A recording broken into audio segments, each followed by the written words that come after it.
Hi hello ನಮಸ್ಕಾರ ಸ್ನೇಹಿತರೆ. ಏನಾಗ್ತದೆ ಇಲ್ಲಿ ಫೈನಲಿ ಭಾಗ್ಯ ಮನೆಯಿಂದ ಹೊರ ಹೋಗೋಕೆ ನಿರ್ಧಾರ ಮಾಡಿಬಿಟ್ರು. ಅಷ್ಟು ಸುಲಭವಾಗಿ ಮನೆಯಿಂದ ಆಚೆ ಹೋಗ್ಬಿಟ್ರ. ತಾಂಡವ್ ಮನೆಗೆ ಬಂದಿದ್ದಾಯ್ತಾ? ಹಾಗಿದ್ರೆ ಏನಾಗ್ತದೆ ಇಲ್ಲಿ? ಪೂಜಾಗೆ ವಿಷಯ ಗೊತ್ತಾಗೋಯ್ತಾ ತಾಂಡವೇ ತರುಣ್ ಅನ್ನೋದು? ಏನಾಗ್ತದೆ ತಿಳ್ಕೊಬೇಕು ಅಂದರೆ ಈಗಲೇ ನಮ್ಮ ಈ ಚಾನಲ್ನ ಸಬ್ಸ್ಕ್ರೈಬ್ ಮಾಡಿ, ಹಾಗೆ ಈ ಒಂದು ವಿಡಿಯೋವನ್ನು ಪೂರ್ತಿಯಾಗಿ ನೋಡಿ. ತಾಂಡವ್ ಡಿವೋರ್ಸ್ ಕೊಡ್ತಿರೋ ವಿಷಯ ಗೊತ್ತಾಗ್ತಿದ್ದಾಗೆ ಕುಸಿದು ಹೋಗ್ತಾಳೆ ಭಾಗ್ಯ. ಅಷ್ಟೇ ಸಾಲದು ಅಂತ ಕ್ಷಮೆ ಕೇಳ್ತೀನಿ ಅನ್ನೋ ರೀತಿಯಲ್ಲಿ ಹೋಗಿ ಭಾಗ್ಯಗೆ ಮತ್ತಷ್ಟು ಡೋಸ್ನ ಕೊಡ್ತಾರೆ. ಡಿವೋರ್ಸ್ ಪ್ರೋಸೆಸ್ ಎಲ್ಲ ಆಲ್ರೆಡಿ ಶುರುವಾಗಿದೆ. ನೀನು ಡಿವೋರ್ಸ್ ಕೊಟ್ಬಿಡು ದಯವಿಟ್ಟು ಭಾಗ್ಯ. ನಿನಗೂ ನನಗೂ ಗೊತ್ತದೆ ತುಂಬ ಚೆನ್ನಾಗಿ, ನಾಲ್ಕು ಗೋಡೆ ಒಳಗೆ ನಮ್ಮಿಬ್ಬರು ಜೀವನ ಹೇಗಿತ್ತು ಅಂತ. ಮಕ್ಕಳೇನೋ ಆಯಿತು, ಆದರೂ ಕೂಡ ನನಗೆ ನಿನ್ನ ಬಗ್ಗೆ ಪ್ರೀತಿ ಬರಲಿಲ್ಲ. ಅಷ್ಟು ದಿನದಿಂದ ಇಷ್ಟು ದಿನ ತನಕ ಬರೆದಿರೋ ಪ್ರೀತಿ ಮುಂದೆ ಬರುತ್ತೆ ಅಂತ ಅಂದ್ಕೊಂಡಿದ್ಯಾ ಅಂತ. ಅಪ್ಪ ಅಮ್ಮಂಗೆ ಮಾತ್ರ ಯಾವುದೇ ಕಾರಣಕ್ಕೂ ಇವತ್ತು ನಿಮ್ಮ ಮಾತು ಕೇಳುವುದಿಲ್ಲ. ನನ್ನ ನಿರ್ಧಾರ ನನ್ನ ಜೀವನ ಅಂತ ತಾಂಡವ್ ಹೇಳ್ತಿದ್ದಾನೆ. ಈ ಕಡೆ ಅಪ್ಪ ಅಮ್ಮ ಅಂತೂ ಭಾಗ್ಯಗೆ ಸಮಾಧಾನ ಮಾಡ್ತಿದ್ದಾರೆ. ಅವನೇನು ತಿಳಿದೆತ್ತ ಕೆಟ್ಟು ಮಾತಾಡ್ತಿದ್ದಾನೆ. ಆ ರೀತಿ ಆಗೋದಕ್ಕೆ ಯಾವುದೇ ಕಾರಣಕ್ಕೂ ನಾವು ಅವಕಾಶ ಕೊಡುವುದಿಲ್ಲ. ನೀನು ಏನು ಯೋಚನೆ ಮಾಡಬೇಡ ಭಾಗ್ಯ ಅಂತ ಹೇಳ್ತಿದ್ದಾರೆ. ಆದರೆ ಇಲ್ಲಿ ತಾಂಡವ್ ಮಾತ್ರ ಭಾಗ್ಯನ ಮನವೊಲಿಸೋಕೆ ತುಂಬಾ ಟ್ರೈ ಮಾಡ್ತಿದ್ದಾನೆ. ನೋಡು ಭಾಗ್ಯ, ಅಪ್ಪ ಅಮ್ಮನ ಮಕ್ಕಳನ್ನ ನಿನ್ನಿಂದ ನೋಡ್ಕೊಳ್ಳೋದು ತುಂಬ ಕಷ್ಟ ಆಗುತ್ತೆ, ಹಣದ ಸಮಸ್ಯೆ ಬರುತ್ತೆ. ಅದೆಲ್ಲವನ್ನ ಕೂಡ ಮೀರಿ ನೀನು ನೋಡ್ಕೊಳ್ಳೋಕ್ಕಾಗತ್ತಾ? ಅದಕ್ಕೆ ಹೇಳ್ತಿದ್ದೀನಿ, ನಾನು ಅಪ್ಪ ಅಮ್ಮ ಮಕ್ಕಳನ್ನ ತುಂಬ ಚೆನ್ನಾಗಿ ನೋಡ್ಕೋತೀನಿ. 24 hours ಅವೈಲೇಬಲ್ ಇರ್ತೀನಿ. ಅವ್ರಿಗೆ ಯಾವಾಗ ಏನು ಬೇಕಿದ್ರೂ ಕೂಡ ಹಿಂದೂ ಮುಂದೆ ನೋಡದೆ ಕೊಡ್ತೀನಿ. ದುಡ್ಡಿನ ಸಮಸ್ಯೆ ಅಂತೂ ಇರೋದೇ ಇಲ್ಲ. ಅಂದಮೇಲೆ ಅವ್ರನ್ನ ತುಂಬ ಚೆನ್ನಾಗಿ ನೋಡ್ಕೋತೀನಲ್ವಾ, ಅದಕ್ಕೆ ಹೇಳ್ತಿದ್ದೀನಿ, ದಯವಿಟ್ಟು ನನ್ನ ಅಪ್ಪ ಅಮ್ಮ ಮಕ್ಕಳನ್ನ ಬಿಟ್ಟು ದೂರ ಹೋಗ್ಬಿಡು. ನೀನು ದೂರ ಹೋದರೆ ನಾವೆಲ್ಲರೂ ಕೂಡ ಖುಷಿಯಾಗಿರ್ತೀವಿ. ಎಲ್ಲ ಕೂಡ ನಿನ್ನ ಮೇಲೆ ನಿಂತದ ಅಂತ ಹೇಳ್ತಿದ್ದಾರೆ. ಈ ಕಡೆ ಭಾಗ್ಯಗೆ ತನ್ನ ಮಗ ಆಡಿದ ಮಾತುಗಳು, ಅಪ್ಪ ಅಮ್ಮ ದೂರ ಆಗಬಾರ್ದು, ಅಪ್ಪ ಡಿವೋರ್ಸ್ ಕೊಡ್ತಿದ್ರ, ನನಗೆ ಅಪ್ಪ ಅಮ್ಮ ಇಬ್ಬರು ಕೂಡ ಬೇಕು, ತನ್ವಿ ಅಕ್ಕ ಕೂಡ ನನ್ನ ಜೊತೆನೇ ಇರಬೇಕು, ನೀವಿಬ್ಬರು ನಮ್ಮಿಬ್ಬರನ್ನ ದೂರ ಮಾಡಿಬಿಡ್ತೀರ ಅಂತೆಲ್ಲ ಆಡಿದ ಮಾತುಗಳೆಲ್ಲ ನೆನಪಾಗ್ತದೆ. ಈ ಕಡೆ ಅತ್ತೆ ಮಾವ ಸಮಾಧಾನ ಮಾಡ್ತಿದ್ರೆ ಮಾವ ಅಂತೂ ತಾಂಡವ್ ಕೆನ್ನೆಗೆ ಬಾರಿಸ್ಬಿಡ್ತಾರೆ. ಅಪ್ಪ ನೀವು ನನ್ನ ಕೆನ್ನೆಗೆ ಬಾರಿಸಿದ್ರ ಅಂದಾಗ ಇನ್ನೇನು ಮಾಡಬೇಕು? ಆ ಹುಡುಗಿ ಅಷ್ಟೆಲ್ಲ ಆಳ್ತದೆ, ಆದರೆ ಭಾಗ್ಯಕ್ಕೆ ಡಿವೋರ್ಸ್ ಕೊಡ್ತೀನಿ ಅಂತ ಈ ರೀತಿ ಮಾತಾಡ್ತಿದ್ಯಲ್ಲ, ನೋವಾಗಿರೋ ಮನಸ್ಸಿಗೆ ಮತ್ತಷ್ಟು ನೋವು ಮಾಡ್ತಿದ್ಯಲ್ಲ ಅಂತ ಅಪ್ಪ ಕೇಳ್ತಿದ್ದಾರೆ. ನೋಡ್ತೀಯ ಭಾಗ್ಯ, ನನ್ನ ಅಪ್ಪ ಅಮ್ಮಂಗೆ ಮಗಂಗಿಂತ ಸೊಸೆನೇ ಹೆಚ್ಚು, ಯಾವಾಗಲೂ ಸೊಸೆ ಪರನೇ ವಹಿಸ್ಕೋತಾರೆ. ಇವತ್ತು ನೋಡು, ಅವ್ರಿಗೆ ನನಗಿಂತ ನೀನೇ ಬೇಕಾಗಿದೆ. ಇದನ್ನೇ ನಾನು ಹೇಳ್ತಿರೋದು. ನನ್ನ ಜೀವನದಲ್ಲಿ ಎಲ್ಲರನ್ನೂ ಕೂಡ ಕಿತ್ಕೊಂಡ್ಬಿಟ್ಟೆ ನಾನು. ನನ್ನ ಮಕ್ಕಳು, ನನ್ನ ಅಪ್ಪ ಅಮ್ಮ ಎಲ್ಲರೂ ಕೂಡ ಎಷ್ಟು ಚೆನ್ನಾಗಿದೆ. ನನ್ನಪ್ಪ ನನ್ನ ಫ್ರೆಂಡ್ ಥರ ನೋಡ್ತಿದ್ರು. ಆದರೆ ನನ್ನಪ್ಪ ಇವತ್ತು ನನ್ನ ಮೇಲೆ ಕೈ ಮಾಡಿದ್ದಾರೆ ಅಂದರೆ ಏನು ಅರ್ಥ? ನನಗೆ ಇಡೀ ಜೀವನದಲ್ಲಿ ಒಂದೇ ಇದ್ದಿದ್ದು ಗುರಿ, ನನ್ನ ಅಪ್ಪ ಅಮ್ಮಂಗೆ ಒಳ್ಳೆ ಮಗ ಅಂತ ಅನ್ನಿಸ್ಕೋಬೇಕು, ಎಲ್ಲರೂ ನನ್ನ ಒಳ್ಳೆ ಮಗ ಅನ್ಬೇಕು ಅಂತ. ಅದಕ್ಕೋಸ್ಕರನೇ ಇಷ್ಟು ದಿನ ಎಲ್ಲವನ್ನ ಕೂಡ ಸಹಿಸ್ಕೊಂಡು ಮಾತಾಡದೆ ಬಂದೆ. ಆದರೆ ಇವತ್ತು ಏನಾಯಿತು, ನನ್ನಪ್ಪ ನನ್ನ ಹೊಡೆದ್ರು ಅಂದರೆ ನಾನು ಒಳ್ಳೆ ಮಗ ಅಲ್ಲ ಅಂತ ನಾನು ಅಂದ್ಕೊಂಡಿದ್ದ ಆಗಲೇ ಇಲ್ಲ, ಕೆಟ್ಟ ಮಗ ಆಗ್ಬಿಟ್ಟೆ ನಾನು ಅಂತ ಅಂತಿದ್ದಾರೆ. ಈ ಕಡೆ ಜೊತೆಗೆ ಭಾಗ್ಯ ಎದ್ನಿತ್ತು, ಏನು ನಾನು ನಿಮ್ಮಿಂದ ದೂರ ಆಗಬೇಕಾ? ದೂರ ಆದರೆ ಎಲ್ಲವೂ ಕೂಡ ಸರಿ ಹೋಗುತ್ತಾ? ನಿಮ್ಮ ಜೀವನ ಸರಿ ಆಗುತ್ತಾ? ನೆಮ್ಮದಿಯಾಗಿರುತ್ತಾ ಅಂದಾಗ ಖಂಡಿತ ಭಾಗ್ಯ ದಯವಿಟ್ಟು ಅರ್ಥ ಮಾಡ್ಕೊ. ಖಂಡಿತ ಖುಷಿಯಾಗಿರ್ತೀನಿ, ಖಂಡಿತ ನನ್ನ ಜೀವನ ಚೆನ್ನಾಗಿರುತ್ತೆ. ಆಲ್ರೆಡಿ ಆಫ್ ಜೀವನನ ಕಳೆದು ಬಿಟ್ಟಿದ್ದೀವಿ, ಇನ್ನು ಅರ್ಧ ಜೀವನನಾದರೂ ನಮಗೆ ಈಗ ಬೇಕು ಆ ಕಲ್ಯಾಣ ಭಾಗ್ಯ.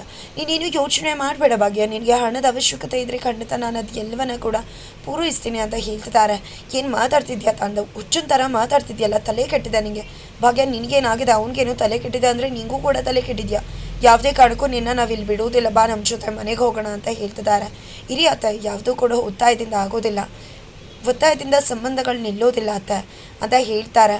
ಸರಿ ಆಯಿತು, ನೀವು ಚೆನ್ನಾಗಿರ್ತೀನಿ, ಎಲ್ಲ ಕೂಡ ಒಳ್ಳೇದಾಗತ್ತೆ. ನಾನು ದೂರ ಹೋಗೋದ್ರಿಂದ, ನಿಮಗೆ ಡಿವೋರ್ಸ್ ಕೊಡೋದ್ರಿಂದ ಅಂದರೆ ಖಂಡಿತ ನಾನು ದೂರ ಹೋಗ್ತೀನಿ. ಆದರೆ ಅತ್ತೆ ಮಾವ ಮಕ್ಕಳು ಅಂತಿದ್ದಾಗೆ ನೀನೇನು ಯೋಚನೆ ಮಾಡಬೇಡ ಭಾಗ್ಯ. ನಿನಗೆ ಗೊತ್ತಿದೆ ಅಲ್ವಾ ಮಕ್ಕಳನ್ನ ನಾನು ಎಷ್ಟು ಪ್ರಾಣಿಕೆಯಿಂದ ಹೆಚ್ಚಾಗಿ ಪ್ರೀತಿ ಮಾಡ್ತೀನಿ ಅಂತ. ಅದು ಎಲ್ಲ ಗೊತ್ತಿತ್ತು, ಈ ರೀತಿ ಕೇಳ್ತಿದ್ಯಲ್ಲ. ಇನ್ನು ಅಪ್ಪ ಅಮ್ಮ ದೇವ್ರ ಥರ ಅವ್ರು ನನಗೆ. ಇನ್ಮೇಲೆ ಅವ್ರನ್ನ ನೋಡ್ಕೊಳ್ಳೋದು ನನ್ನ ಕಷ್ಟನಾ? ಅವ್ರನ್ನ ಎಷ್ಟು ಚೆಂದ ನೋಡ್ಕೋತೀನಿ ನೋಡು, ಅವ್ರಿಗೆ ಸ್ವಲ್ಪ ಕೂಡ ಕಷ್ಟ ಬರ್ದಿರುವಾಗೆ ನೋಡ್ಕೋತೀನಿ ಅಂತಿದ್ದಾರೆ. ಇದೆಲ್ಲ ಇಲ್ಲಿ ನಡೀತಿದ್ರೆ ಆ ಕಡೆ ಶ್ರೇಷ್ಠ ತಾಂಡವನ್ನ ಹುಡುಕ್ತಾಳೆ ಇನ್ವಿಟೇಷನ್ ಕಾರ್ಡ್ನ ಓಕೆ ಮಾಡೋದಕ್ಕೆ. ಅಷ್ಟರಲ್ಲಿ ಕಾವ್ಯ ಬಂದು ಇನ್ವಿಟೇಷನ್ ಕಾರ್ಡಲ್ಲ ತಿಥಿ ಕಾರ್ಡ್ನ ಮಾಡಿಸು ಅಂತಿದ್ರೆ ಏನು? ನಾನು ನಿನ್ನನ್ನು ಮಾತಾಡುವಂತ ಕರೆದ ಅವತ್ತೇ ಫ್ರೆಂಡ್ಶಿಪ್ ಬೇಡ ಅಂದಮೇಲೆ ಮತ್ತೆ ಯಾಕೆ ಬಂದಿದ್ಯಾ ನೀನು? ತಲೆ ಕೆಟ್ಟಿದ್ಯಾ ನಿನಗೆ ಅಂತಿದ್ರೆ, ನನಗೆ ತಲೆ ಕೆಟ್ಟಿಲ್ಲ ಶ್ರೇಷ್ಠ, ನಿನಗೆ ತಲೆ ಕೆಡಬಹುದು ಅಂತ ಹೇಳ್ತಿದ್ದೇನೆ ಅಷ್ಟೇ. ನಾ ಹುಡುಕ್ತಿದ್ಯಾ? ತಾಂಡವ್ ಎಲ್ಲೋ ಕಾಣಿಸ್ತಿಲ್ವಾ? ತಾಂಡವ್ನ ಅವ್ರ ಅಪ್ಪ ಬಂದು ಕರ್ಕೊಂಡು ಹೋಗಿದ್ದಾರೆ ಅಂತ ಶಾಕ್ ಕೊಡ್ತಾಳೆ. ಅವ್ರ ಅಪ್ಪನ ಅಂದಾಗ ಹೌದು, ಅವ್ರ ಅಪ್ಪ ಬಂದು ಕರ್ಕೊಂಡು ಹೋಗಿದ್ದಾರೆ. ಜೊತೆಗೆ ಇಷ್ಟು ದಿನ ಯಾಕೆ ಮನೇಲಿ ಇರಲಿಲ್ಲ ಅಂತ ಕೂಡ ಕೇಳ್ತಾರೆ. ಬ್ಲಾಕ್ ಮಾಡ್ತಾನೆ, ಎಮೋಷ್ನಲಿ ಬ್ಲ್ಯಾಕ್ ಮೇಲ್ ಮಾಡ್ತಾರೆ. ಫೈನಲಿ ಲಾಕ್ ಮಾಡಿ ಮನೆಗೆ ಕರ್ಕೊಂಡು ಹೋಗ್ತಾರೆ. ಅಂತಿದ್ರೆ ಇಲ್ಲ, ಅವ್ರ ಅಮ್ಮನ ಮಾತೆ ಕೇಳಲಿಲ್ಲ ತಾಂಡವ್, ಇನ್ನು ಅವ್ರ ಮಾತನ್ನು ಕೇಳ್ತಾನ ಅಂದಾಗ ಹೌದಾ ಅವ್ರ ಅಪ್ಪಂಗೆ ಎಷ್ಟು ಗೌರವ ಕೊಡ್ತಾನೆ, ಅವ್ರ ಅಪ್ಪನ ಮಾತಿಗೆ ಎಷ್ಟು ಬೆಲೆ ಕೊಡ್ತಾನೆ ಅಂತ ಗೊತ್ತದೆ ಅಲ್ವಾ. ಅವರಪ್ಪ ಒಮ್ಮೆ ಲಾಕ್ ಮಾಡಿದ್ರೆ ಖಂಡಿತ ತಾಂಡವ್ ಅವ್ರ ಜೊತೆ ಮನೆಗೆ ಹೋಗ್ತಾರೆ. ಆನಂತರ ನಿಂಗೆ ಉಳಿದಿರೋದು ಒಂದೇ ದಾರಿ ಅಲ್ವಾ. ಹಾಂ, ಏನು ಹೇಳು, ಜಸ್ಟ್ ತಿಥಿ ಕಾರ್ಡ್ನ ಮಾಡಿಸೋದು. ಅದಕ್ಕೋಸ್ಕರ ಹೇಳಿದೆ ಅಷ್ಟು ಅಂತ ಚೂಕ್ ಕೊಡ್ತಿದ್ದಾಳೆ ಕಾವ್ಯ. ಅತ್ತ ಕಡೆ ಪೂಜಾ ಅಂತೂ ಸುಂದ್ರಿ ಮಲ್ಕೊಂಡಿದ್ದೆ ನೋಡಿದ್ದೆ ತಡ ಮೇಲ್ಗಡೆ ಹೋಗಿ ಏನಾದರೂ ಕ್ಲೂ ಸಿಗುತ್ತಾ ನೋಡೋಣ ಅಂತ ಹೋಗ್ತಿದ್ದಾಳೆ. ಆದರೆ ಅಷ್ಟರಲ್ಲಿ ಸುಂದ್ರಿ ಅವರು ಎಚ್ಚರ ಆಗ್ತಾರೆ. ಎಲ್ಲೋ ಹೋಗ್ತಿದ್ಯಾ, ತಿಂಡಿ ಮಾಡಬೇಕಾ, ಬಾಯ್ಲಿ, ನನಗೂ ನಿನಗೂ ಇಬ್ರಿಗೂ ಸೇರಿಸಿ ಬುಕ್ ಮಾಡಿಬಿಡು ಅಂತಿದ್ದಾರೆ. ನನಗೇನು ಮಾಡೋ ಕೆಲಸ ಇಲ್ಲ ಅಂದ್ಕೊಂಡಿದ್ದೆ, ಮೊದಲು ನಿನ್ನ ಮಗ ಮತ್ತು ಸೊಸೆ ಕಾಲ್ ಮಾಡು, ನನಗೆ ಬೇಕಾದಷ್ಟು ಕೆಲಸ ಇದೆ ಅಂತ ಹೇಳ್ತಿದ್ರೆ. ಈ ಕಡೆ ಶ್ರೇಷ್ಠ ಕಾಲ್ ಮಾಡ್ತಾರೆ, ನನ್ನ ಸೊಸೆ ಮುದ್ದು ಕಾಲ್ ರಿಸೀವ್ ಮಾಡ್ತಿಲ್ಲ ಅಂತ ಹೇಳ್ತಿದ್ದಾರೆ. ಸರಿ, ನಿನ್ನ ಮಗಂಗೆ ಕಾಲ್ ಮಾಡು ಅಂದಾಗ ಏನು ಅವನು ಕಾಲ್ ಮಾಡ್ದ, ಅವನಿಗೆ ಮುಗುಂತಿದ್ದಲೇ ಕೋಪ. ಅವ್ನಿಗಂತೂ ನಾನು ಕಾಲ್ ಮಾಡಲ್ಲಪ್ಪ ಅಂತಿದ್ರೆ ಹೌದಾ, ಸರಿ ಆಯಿತು ನಂಬರ್ ಕೊಡು, ನಾನೇ ಕಾಲ್ ಮಾಡ್ತೀನಿ ಅಂದಾಗ ಬೇಡ ಬೇಡ ನಾನೇ ಕಾಲ್ ಮಾಡ್ತೀನಿ. ಯಪ್ಪ, ಕಾಲ್ ಮಾಡಿದ್ರೆ ಖಂಡಿತ ನನ್ನ ಜೀವಂತವಾಗಿ ಬಿಡಲ್ಲ ಅವನು, ಬಾಯಿಗೆ ಬಂದಂಗೆ ಬೈದ್ಬಿಡ್ತಾನೆ ಅಂತ ಅಂದ್ಕೊಂಡಿದ್ದೆ. ಕಾಲ್ ಮಾಡ್ತಾರೆ, ಮತ್ತೆ ಕಾಲ್ ರಿಸೀವ್ ಮಾಡಲ್ಲ. ಈ ಕಡೆ ಏನಿದು ನಂಬರೇ ಕೊಡ್ತಿಲ್ವಲ್ಲ, ನಂಬರ್ ಕೊಟ್ಟಿದ್ದರೆ ನಂಬರ್ ಆದರೂ ನೋಡಿದ್ರೆ ಗೊತ್ತಾಗ್ತಿತ್ತು. ಏನು ಮಾಡಲಿ ನಾನು, ಅವ್ರು ಬರೋ ತನಕ ವೇಟ್ ಮಾಡಲೇಬೇಕು ಅನ್ಕೋತಿದ್ರೆ ಸುಂದ್ರಿ ಚೋಕ್ ಕೊಟ್ಬಿಡ್ತಾರೆ. ಕೇಳಿದ್ರೆ ಶಾಕ್ ಆಗ್ತಿದ್ದಾಳೆ. ಅಂಥದ್ದೇನಪ್ಪ ಕೊಟ್ಟರು ಅಂದರೆ ಈ ಕಡೆ ಪ್ರತಿಯೊಂದು ತಾಯಿ ಕೂಡ ಮಗ ಮತ್ತು ಸೊಸೆ ಹತ್ರ ಈ ರೀತಿ ಮಾಡೋದೇ ಇಲ್ಲ. ಆದರೆ ನೀನು ನೋಡು, ನನ್ನ ಮಗ ಸೊಸೆ ಬರ್ತಿದ್ದಾಗ 25 50 ಕೇಳು ಅಂತಾರೆ.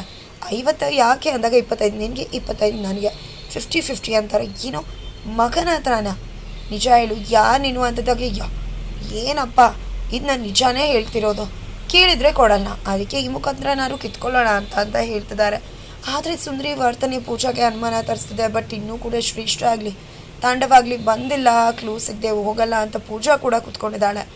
ಆ ಕಡೆ ಭಾಗ್ಯ ಏನು ಅನ್ಕೊಂಬಿಡಿದ್ರೆ ನೀವು, ದೇವ್ರ ಮುಂದೆ ಬೇಕಾದ್ರೆ ಒಂದು ಗಳಿಗೆ ದೀಪ ಹಚ್ಬಿಟ್ಟು ಸುಮ್ಮನಾಗ್ಬೋದು. ಆದರೆ ಅಪ್ಪ ಅಮ್ಮ ಅನ್ನೋ ದೇವ್ರನ್ನ ಮನೇಲಿ ಇಟ್ಕೊಂಡು 24 hours ನೋಡ್ಕೋಬೇಕಾಗುತ್ತೆ. ಅವ್ರಿಗೆ ಕೈಕಾಲು ನೋವು ಬಂದಾಗ ಮಸಾಜ್ ಮಾಡಬೇಕಾಗುತ್ತೆ, ಗ್ಯಾಸ್ಟ್ರಿಕ್ ಬಂದಾಗ ಕಷಾಯ ಮಾಡಿಕೊಡ್ಬೇಕಾಗುತ್ತೆ, ಹುಷಾರಿಲ್ದಾಗ ಹಾರ್ಟ್ ಪೇಯ್ನ್ ಬಂದಾಗ ಅವ್ರ ಜೊತೆ ಇರಬೇಕಾಗುತ್ತೆ. ಅವ್ರಿಗೆ ನೆನಪಿನ ಶಕ್ತಿ ಇಲ್ಲದೆ ಏನೇನೋ ವಸ್ತು ಎಲ್ಲೆಲ್ಲೋ ಇಟ್ಟಾಗ ಅದನ್ನು ತಂದು ಕೊಡಬೇಕಾಗುತ್ತೆ.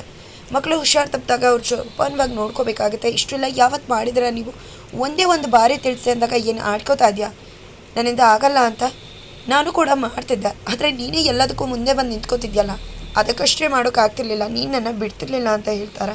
ಹೋ, ನಾನು ನಿಮ್ಮನ್ನು ಬಿಡ್ತಿರ್ಲಿಲ್ವ ಅಂದಾಗ ಹೌದು ಬಿಡ್ತಿರ್ಲಿಲ್ಲ ಅಂತ ಹೇಳ್ತಾರೆ. ಸರಿ ಆಯಿತು, ನಿಮಗೆ ನಾನು ಡಿವೋರ್ಸ್ ಕೊಡೋಕೆ ಒಪ್ಕೋತೀನಿ, ಆದರೆ ಒಂದು ಕಂಡೀಷನ್, 7 ದಿನ ನಾನು ಮನೆಯಿಂದ ಹೊರಗಡೆ ಇರ್ತೀನಿ.